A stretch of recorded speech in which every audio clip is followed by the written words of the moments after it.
Қайырлы күн баршаңызға. Біздер бүгін қысқыға қызанақ тұздайтын боламыз.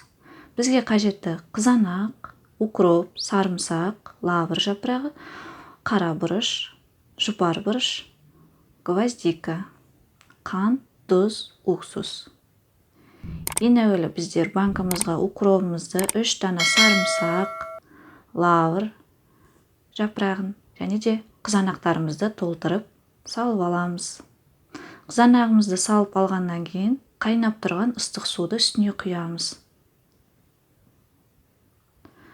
Бұл суды құйып болғаннан кейін бетін жай қақпақпен жауып 10-15 минут күтеміз. 10-15 минут уақыт өткеннен кейін біз суымызды құйып алатын боламыз. Суымызды әрі қарай қайнатамыз.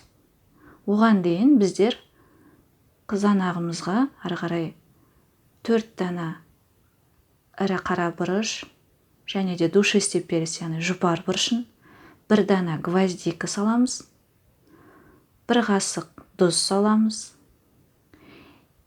2 ас қасық қант саламыз,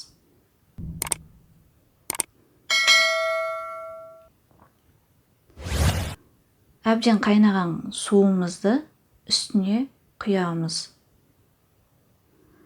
Суымызды толтырып банкамызға құйып алып,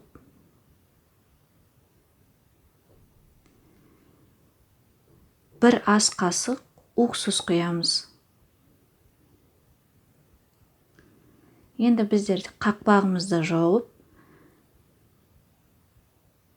банкамызды айналдырып тексеріп қараймыз. Ешқандай суы ағып тұрмаған болса, біз оны жылы одеялоға 2 күнге, яғни қақпағын төмен қаратып орап тастаймыз. Осымен помидорымыз дайын.